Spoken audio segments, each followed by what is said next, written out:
Hello friends, welcome to শিক্ষা সমাচার WB. আগামীকালই প্রকাশিত হতে চলেছে মাধ্যমিক রেজাল্ট এবং 7ই মে প্রকাশিত হতে চলেছে উচ্চ মাধ্যমিক রেজাল্ট। তো জানি তোমরা খুব চিন্তিত আছো। তো এখনই পাওয়া কিছু বড় আপডেট নিয়ে এই ভিডিওটা আমার বানানো। যদি ভিডিওটা ভালো লাগে তো লাইক ও সাবস্ক্রাইব করে চ্যানেলটাকে শেয়ার করে দেবে তোমার বন্ধুদের সঙ্গে। তো ভিডিওটা শুরু করা যাক। যে আজকে মূলত উচ্চ মাধ্যমিক পরীক্ষার সম্বন্ধেই আপডেট এসেছে যে প্রচুর ছেলে পেলো গ্রেস নাম্বার। যদি তোমরা গ্রেস মার্কস না জানো তা বলে রাখি, যদি কোনো ছেলে পরীক্ষাতে লিখে এসে 2-3 নাম্বারের মতন যদি না পেয়ে ফেল করে যায়, তখন ওয়েস্ট বেঙ্গল বোর্ড থেকে তাকে 2-3 নাম্বার এক্সট্রা পাইয়ে বা গ্রেস দিয়ে তাকে পাস করিয়ে দেওয়ানো হয়। তো ওটাকে গ্রেস মার্ক বলা হয়। তো এরকমই প্রচুর ছেলে আছে যারা হয়তো 2-3 নাম্বারের জন্য উচ্চ মাধ্যমিকে উত্তীর্ণ হতে পারছে না, তাদেরকে প্রচুর নাম্বার গ্রেস দিয়ে, প্রচুর স্টুডেন্টকে গ্রেস দিয়ে পাস করে দেওয়া হচ্ছে।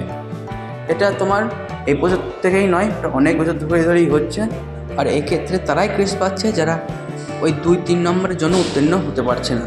তো এই আপডেটেই ব্রেকিং নিউজই আসছে। তা তোমরা যারা এখনও সন্দেহ আছো যে কিছু লিখে এসেছি এক্সামে কিন্তু পাস করবো কি করবো না, তারা পুরো চিন্তামুক্ত থাকো। কারণ West Bengal government, West Bengal শিক্ষা সংসদ তোমাদের 2-3 নম্বর বা সর্বোচ্চ হলেও 5 নম্বর গ্রেস দিয়ে তোমাদের পরীক্ষায় পাস বা উত্তীর্ণ করে দেবে।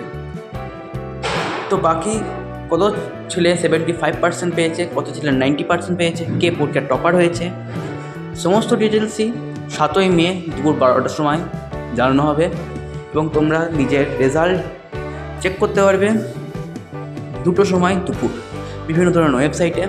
যদি তোমরা চাও যে কীভাবে উচ্চ মাধ্যমিকের রেজাল্ট ডাউনলোড করতে হয়, চেক করতে হয়, তা নিচে কমেন্ট করতে পারো। আমি ওর জন্য একটা সেপারেট ভিডিও বানিয়ে দেবো। আর এই বছর পরীক্ষার খাতা দেখাতেও প্রচুর শিথিলতা দেওয়া হয়েছে। তো আশা করা যায় তোমাদের সমস্ত রেজাল্ট ভালো হবে, সমস্ত সাবজেক্টে তোমরা ভালো একটা মার্কস পাবে। ভিডিওটা থেকে যদি তুমি কিছু শিখতে পারো বা তোমরা যদি কিছু সন্দেহ দূর হয়ে থাকে, তো নিশ্চয়ই ভিডিওটাকে তোমরা একটু সাবস্ক্রাইব ও লাইক করে শেয়ার করে দেবে বন্ধুদের সঙ্গে। Thank you.